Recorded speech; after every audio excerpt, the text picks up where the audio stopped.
Alright, welcome all back to Election Time News, your one-stop for political summations, poll reviews, nonpartisan predictions, and reviews and compilations on other political forecasters. Today is Sunday, September 22nd, 2024. However, due to pre-recording, all information will be 100% up-to-date upon video publication.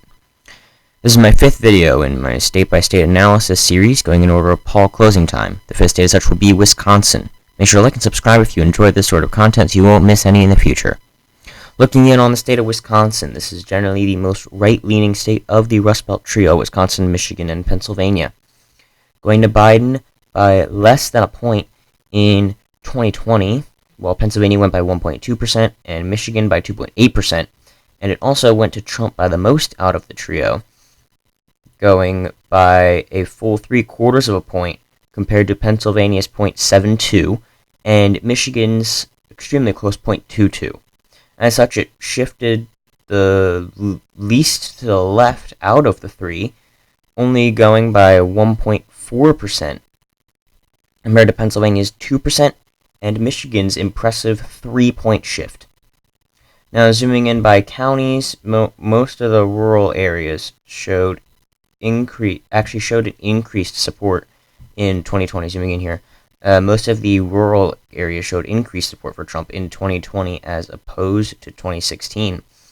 However, in the same fashion as the other two, such as Pennsylvania and Michigan, more urban and suburban counties showed very hard shifts for Biden, such as Milwaukee County, Dane County, and Brown County, home to Milwaukee, Madison, and Green Bay, respectively.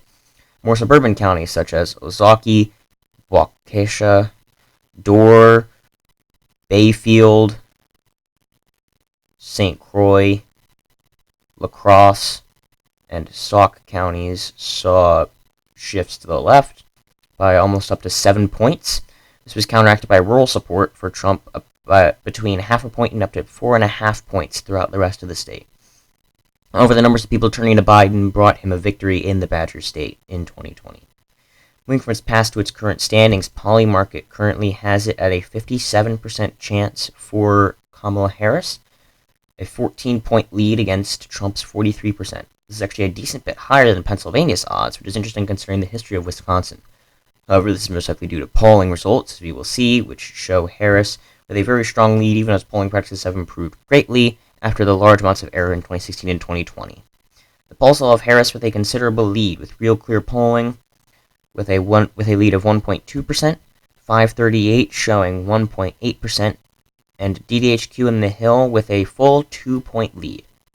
This is a great indicator for Harris, but the error of the polls has been greatest in Wisconsin of all the swingy states this election, which would even include states such as Texas and Florida, even though they are likely Republican on this map for this year.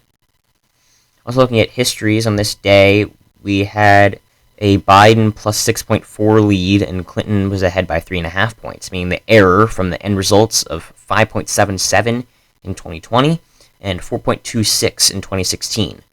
These would, of course, if applied to the current standings, be enough to flip the state for Trump, which would be a huge victory for his campaign, and a victory in Arizona would be enough to win him the election if he wins Wisconsin. Now for the prediction.